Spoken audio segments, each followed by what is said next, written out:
Hello and welcome to Dynamic Study. Today I will discuss about UGC NET paper 2 political science और political science के अंदर आज हम एक बहुत इंपॉर्टेंट टॉपिक के बारे में डिस्कस करने वाले हैं जो है ह्यूमन रिलेशंस अप्रोच। मानव संप्रदाय रिलेटेड जो टॉपिक है ये पब्लिक एडमिनिस्ट्रेशन का एक बहुत इंपॉर्टेंट टॉपिक है। एल्टन मेयो के द्वारा ह्यूमन रिलेशंस थ्योरी को अप्रोच को एस्टैब्लिश किया गया है। सो इसके बारे में हम डिटेल्स जानेंगे। तो स्टार्ट करते हैं आज के लेक्चर को। So the human relations approach किसके बारे में फोकस करते हैं, इसके बारे में हम डिटेल्स जानेंगे। So human relations approach focused on the human aspect of the organization. एक ऑर्गेनाइजेशन में जो ह्यूमन एस्पेक्ट है, मानव का जो दृष्टिभंगी है, दृष्टिकोण है एक ऑर्गेनाइजेशन में, उसके ऊपर फोकस करता है। इंसान के emotions, feelings, personal motivation and informal norms. मतलब हम एक इंसान के तौर पर काम कर रहे हैं। सो मेरा इमोशन, मेरा फीलिंग कैसा है, मेरा पर्सनल मोटिवेशन कैसा है, मेरा इनफॉर्मल नॉर्म्स कैसा है, इसके बारे में ये चीज फोकस करता है। Okay, this was in contrast to the classical approach that laid emphasize on the structural aspect of the organization. इसके ठीक उल्टा है वो क्या है, क्लासिकल अप्रोच। वहां पर क्या फोकस किया जा रहा था कि स्ट्रक्चरल जो एस्पेक्ट्स है वो ऑर्गेनाइजेशन के, उसके ऊपर ज्यादा फोकस किया गया था। तो ह्यूमन रिलेशन अप्रोच किसके ऊपर फोकस कर रहा है, एक ऑर्गेनाइजेशन में इंसान का मोटिवेशन, उनका फीलिंग, उनका पर्सनल कैसा बिहेवियर है, इन सारे चीजों के ऊपर। इसका ठीक उल्टा है क्लासिकल अप्रोच। मतलब human relations theory classical approach में फिट नहीं करते हैं। ओके, वहां पर स्ट्रक्चरल जो एस्पेक्ट है ऑर्गेनाइजेशन के, उसके ऊपर फोकस किया जा रहा था। It brought to fore the fact that psychological or mechanical variables at workplace do not contribute to increased productivity. It brought to fore, ये क्या ला रहा है, क्या मतलब सामने ला रहा है, that the fact that किसके ऊपर ये फोकस कर रहा है, साइकोलॉजिकल और मैकेनिकल वेरिएबल्स, जो मानव जनीन जो बिहेवियर है, मैकेनिकल वेरिएबल्स है वर्क प्लेस में, do not contribute to increase productivity. वो क्या कर रहा है, वर्क प्लेस में जो प्रोडक्टिविटी है उसे नहीं बढ़ावा दे रहा है, वो उसे बढ़ावा नहीं दे रहा है। सो ये साइकोलॉजिकल और मैकेनिकल वेरिएबल्स है जो मतलब कंट्रीब्यूट नहीं करता है प्रोडक्टिविटी को इंक्रीज करने के लिए। Understanding the human psyche was very essential to the human relations approach. So इस human relations approach में इंसान का जो मानव कैरेक्टर है, उनका जो मतलब मनस्तत्व है, उनका जो साइकोलॉजिकल बिहेवियर है, वो एक बहुत इंपॉर्टेंट रोल प्ले करता है। It gave primacy to the natural human groupings, communication and leadership in an organization. So ये किसके ऊपर फोकस कर रहा है, so natural human groupings, naturally human group के ऊपर, उनके communication वो लोग कैसे करते हैं, leadership कैसा होता है organization में, इन सारे चीजों के ऊपर human relations approach फोकस करता है। मतलब एक इंसान ओवरऑल ग्रुप में कैसे रह रहे हैं, कम्युनिकेशन कैसे कर रहे हैं, उनका लीडरशिप कैसा है, इसके ऊपर ये फोकस करते हैं। Okay, next, the human relations approach was not an outcome of the human relations movement. So human relations जो approach है वो एक आउटकम है ह्यूमन रिलेशन मूवमेंट का, ह्यूमन रिलेशंस मूवमेंट का एक फलस्वरूप ये थ्योरी आया है। It refers to the studies made to understand or analyze the effects of social relations, motivation and employee satisfaction on the industrial productivity. आप एक कारखाना में काम कर रहे हैं, एक इंडस्ट्रियल सेक्टर में काम कर रहे हैं, वहां पर जो लोग काम करते हैं वो कैसे समझते हैं, एनालाइज करते हैं, सोशल रिलेशंस कैसे हैं उनके एक दूसरे के साथ, मोटिवेशन किसके लिए वो काम कर रहे हैं, उनका सेटिस्फेक्शन है या नहीं, इंडस्ट्रियल प्रोडक्टिविटी है या नहीं, इन सारे चीजों के ऊपर वहां पर फोकस किया गया है। Okay, next, Elton Mayo the pioneer of human relations approach, वो ह्यूमन रिलेशन अप्रोच के पायोनियर है। ओके, उनका जो बुक है, फर्स्ट बुक है, वो है social problems of an industrialized civilization. Social problems of an industrialized civilization जो 1933 में पब्लिश्ड हुआ है। Okay, he was of the opinion that even through industrialization initiated an upward economic growth and solved the problem of production, it did not pay attention to improving the social status of the worker. He was of the opinion that उनका ये मत था कि that even through industrialization के procedures के through industrialization initiated हुआ है and upward economic growth and solved the problem of production. So क्या हो रहा था कि इंडस्ट्रियलाइजेशन शुरू हुआ, तो इसीलिए इकोनॉमिक ग्रोथ बहुत ज्यादा बढ़ गई, प्रोडक्शन बहुत ज्यादा हुआ. It did not pay attention to the improving social status of the worker. Production तो बढ़ा, प्रोडक्शन में बहुत इम्प्रूवमेंट हुआ, लेकिन जो लोग काम कर रहे थे उस स्टेटस में, वो वर्कर्स, उनका सोशल स्टेटस का कोई इम्प्रूवमेंट नहीं हुआ. Okay, there were constant and frequent tensions or conflicts between the workers and the employees, and these needed to be resolved through psychological insights.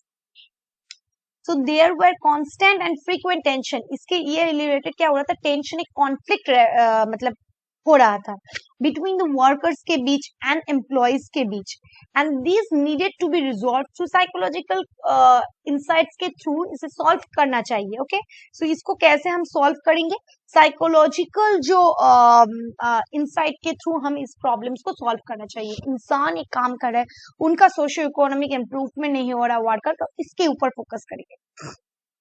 This thinking form the basis of the Hawthorne studies.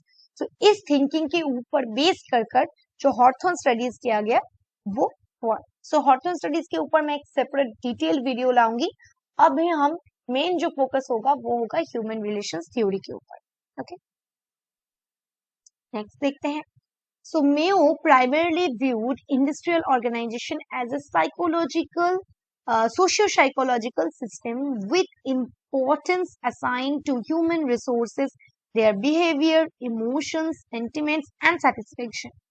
So Mayo जो है वो primarily view करते हैं, देखते हैं industrial organisation को as a socio-psychological system. ये एक सोशियो-साइकोलॉजिकल सिस्टम है with importance assigned to human resources के ऊपर ये फोकस कर रहा है. उसका बिहेवियर, उसका इमोशन, सेंटिमेंट, सेटिस्फेक्शन, वो एक ऑर्गेनाइजेशन में काम कर रहे हैं, उसके साथ उसका कैसा बिहेवियर है, इमोशंस कैसे हैं, सेंटिमेंट, सेटिस्फेक्शन कैसे हैं, इसके ऊपर हम देखेंगे.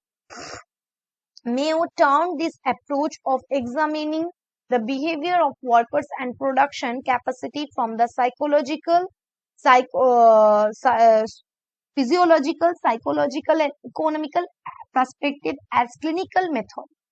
So मेयो ने क्या किया, टर्म दिया इस अप्रोच को, जो देख रहे हैं जो वर्कर्स का प्रोडक्शन कैपेसिटी बढ़ रहा है या नहीं, ये देख रहे हैं. फिजियोलॉजिकल मतलब उनका फिजिकली कोई प्रॉब्लम तो नहीं हो रहा है, साइकोलॉजिकली एंड इकोनॉमिकली उनका जो वेलबींग हो रहा है या प्रोडक्शन में वर्कर का कैसा पोजीशन है, इस रिलेटेड. तो उसको थ्योरी को उन्होंने नाम दिया क्लिनिकल मेथड. जो हम क्लिनिक में जाते हैं, ट्रीटमेंट कराते हैं, वैसे ये क्लिनिकल मेथड है. He believed that unlocking the psyche of the worker was very important to understand the industrial unrest. वो बिलीव करते हैं that unlocking the psyche, ये जो साइकी है उसे अनलॉक करना वर्कर का, of the worker, was very important, बहुत important है to understand the industrial जो unrest है उसको समझने के लिए. Okay, before we shift our focus on Mayo's experiment जो है to determine the impact of socio-psychological environment on workers' productivity, we must understand the nature of the organizational system in which we position the human relations approach. So बाद में हम देखेंगे कि उनका theory कैसा है, लेकिन उससे पहले हमें समझना होगा कि हम किस ऑर्गेनाइजेशन सिस्टम में रहते हैं, किस सिस्टम में जाकर हम ह्यूमन रिलेशन सिस्टम को देखेंगे, अप्रोच को देखेंगे. Okay, the term organization, be it government, private or non-governmental or community based, has different connotations. Its definition varies according to its. So यहाँ पर क्या बताया जा रहा है कि द टर्म ऑर्गेनाइजेशन, ये जो ऑर्गेनाइजेशन टर्म हम यूज कर रहे हैं, ये गवर्नमेंट हो सकता है, कोई प्राइवेट बॉडी हो सकता है, नॉन गवर्नमेंटल एनजीओ जैसे हो सकते हैं, कम्युनिटी बेस्ड कोई ऑर्गेनाइजेशन हो सकता है, डिफरेंट उसका मतलब हो सकता है. यहाँ पर ऑर्गेनाइजेशन में कोई फिक्स टर्म नहीं, इन सारी चीजों को हम कह सकते हैं. Its definition varies according to its context and perspective, इसका कॉन्टेक्स्ट और पर्सपेक्टिव के अकॉर्डिंग ये चेंज हो रहा है. Okay, an organization is basically a structure with people working across various levels. एक ऑर्गेनाइजेशन है is basically structure with people working across various level, जो बहुत सारे लेवल पे काम कर रहे हैं. मतलब एक ऑर्गेनाइजेशन इज बेसिकली एक स्ट्रक्चर है जो बहुत सारे टाइप के लोगों को लेकर काम कर रहे हैं. Its frameworks varies depending on the form, basis of division of work and type of interaction it has with the people. So its framework, इसका जो framework है varies, मतलब change होता है depending on form, basis of division of work and type of interaction with the people. इन सारे के चीजें के साथ ये depend करता है, change होते रहते हैं. Chester Bernard has defined an organization as a system of consciously coordinated personal activities of two or more persons. So Chester Bernard उन्होंने डिफाइन किया था ऑर्गेनाइजेशन को कैसे, एक सिस्टम है, एक व्यवस्था है ऑफ कॉन्सियसली, जो कॉन्सियसली कोऑर्डिनेट करते हैं पर्सनल एक्टिविटीज ऑफ टू और मोर पर्सन, दो और उससे ज्यादा लोगों के पर्सनल एक्टिविटीज को मतलब कॉन्सियसली कोऑर्डिनेट करते हैं. Okay, in general there are certain distinct characteristics of organization. characteristics कुछ है ऑर्गेनाइजेशन को, एक ऑर्गेनाइजेशन होने उसके अलग अलग फीचर्स, उसका कैरेक्टरिस्टिक्स है, क्या है वो देखते हैं. फर्स्ट है the purposeful and complex human collectivities characterized by impersonal relationships. Purposeful and complex human collectivities, purposefully मतलब पर्पसफुली वो काम कर रहे हैं, and complex human collectivities. So purposefully and complex जो ह्यूमन कलेक्टिविटीज है कैरेक्टराइज बाय इम्पर्सनल रिलेशंस, मतलब purposefully हम क्या कर रहे हैं, कॉम्प्लेक्स ह्यूमन कलेक्टिविटीज कर रहे हैं कैरेक्टराइज बाय जो इम्पर्सनल होगा, रिलेशंस पर्सनल नहीं होगा. Next, specialized and having limited goal, वो स्पेशलाइज्ड होगा और उसका कुछ लिमिटेड गोल्स होंगे. Next, involve in sustained cooperative activity, जो एक एक्टिविटी में इन्वॉल्व होंगे. Next, integrated with in a large social system, एक लार्ज सोशल सिस्टम में वो इंटीग्रेट होंगे. Next, providing services and products to their environment, वो क्या करेंगे, प्रोवाइड करेंगे services and products to their environment. Next, dependent on exchanges within the environment, so depend करता है वो on exchange within their environment, उसके environment के अंदर. Next, on the basis of these characteristics organization theories such as Burns, Stelker have laid down the principal features of closed and open system. इन्होंने क्या किया, close system और open system में divide किया, उनके फीचर्स के बारे में बताया. So the closed model of organization also termed as bureaucratic, hierarchical and formal. It's said to exist in a routine and stable environment. जो closed model है वो जिसको हम bureaucratic model कहते हैं, वो एक बंद है, hierarchical है, ऊपर से नीचे hierarchy maintain करता है, formal है, वो एक routine and stable environment को maintain करता है. Okay, closed model क्या है, उसका features क्या है. This model of organization is based on the principle of hierarchy, जो principle of hierarchy के ऊपर बेस कर ये मॉडल है. So this model of organization base करता है प्रिंसिपल ऑफ हायरार्की को फॉलो करता है. Next, specialization of task based on division of labour is at the core. So specialization of task जो है वो होगा based on the division of labour at the core, वो कोर में होगा. Next, vertical interactions between people in the organization are directed towards securing obedience and command. तो vertical interactions जो है बिटवीन वर्टिकल इंटरैक्शंस, मतलब वर्टिकली वो interact करेंगे लोगों के साथ ऑर्गेनाइजेशन में. ओके, उसके ओबीडियंस और कमांड को फुलफिल करने के. Next, loyalty and obedience to one superior is stressed, मतलब यहाँ पर क्या होगा कि लॉयल्टी को हम फोकस करेंगे, ओबीडियंस करके चलेंगे. Next, emphasis is on means employed rather than ends desired. यहाँ पर means के ऊपर ज्यादा फोकस किया गया है rather than ends के ऊपर. ओके, नेक्स्ट, अब ओपन मॉडल क्या है, An open model of organization has the following characteristics. Open model मतलब मुक्त system. वो क्या है? Interaction between different parts and also with external environment which are based on cooperation. So open model जो है वहां पर क्या होता है? Interaction between different parts के साथ हम interact करते हैं, external environment के साथ हम cooperate करके एक interaction होता है यहाँ.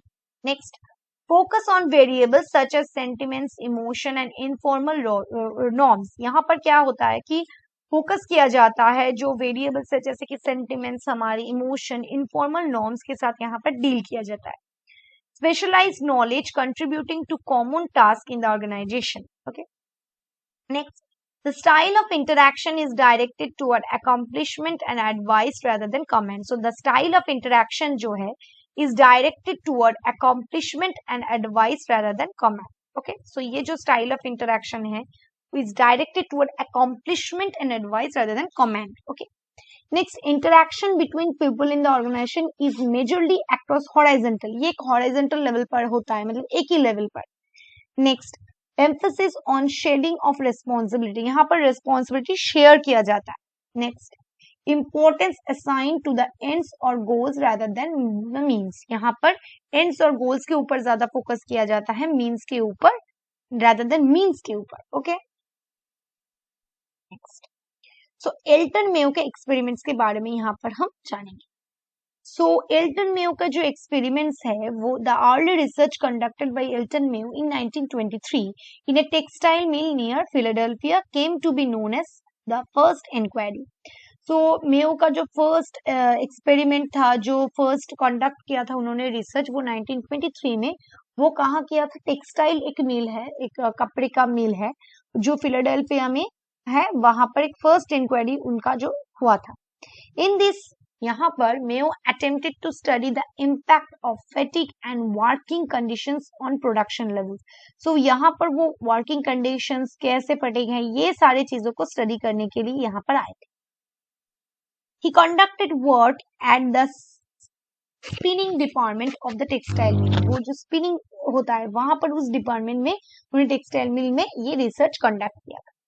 The mill provided all the facilities to the workers and yet the mule spinning department of the mill had the problem of labor turnover to the tune of nearly 250%. Okay, so वहां पर सारे सुविधाएं दिए जाते हैं, okay, उस office में, लेकिन क्या हो रहा था कि वो टर्नओवर जो रेट है, जो मिल हेड प्रॉब्लम, लेबर टर्नओवर जो रेट है वो नियरली 250% हो रहा था. डिस्पाइट सेवरल इंसेंटिव्स दे रहे थे वो लोग वर्कर्स को, यूनिट को, लेकिन ये प्रॉब्लम हो रहा था. The financial incentive also do not provide any respite और सोल्यूशन टू द प्रॉब्लम. कोई सोल्यूशन नहीं प्रोवाइड कर पा रहा था. Elton Mayo examined this problem intensively from physical, social and psychological aspect and put forth the following observation. So यहाँ पर उन्होंने क्या किया? फिजिकल एस्पेक्ट से, सोशल, साइकोलॉजिकल, सारे एस्पेक्ट से उन्होंने इस प्रॉब्लम्स को देखा और क्या समझ पाए? The physical discomfort being forced by the worker in operating spinning machine. वो देख पा रहे थे कि वो जो स्पिनिंग मशीन को ऑपरेट करने के लिए एक फिजिकल डिस्कम्फर्ट लोग हो रहा था.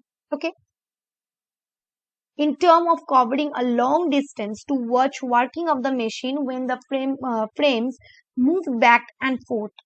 जब back और forth कर रहे थे तो तब ये प्रॉब्लम हो रहा था. Next, the number of machines under the control of each worker were large. बहुत बड़े थे.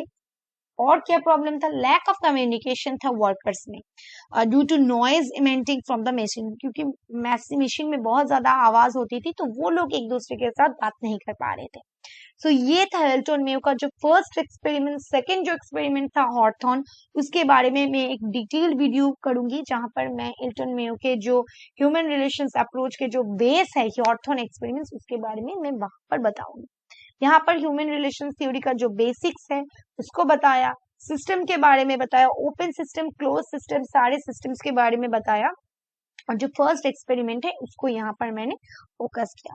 ओके, सो तब तक के लिए thank you. Keep on watching and keep on learning.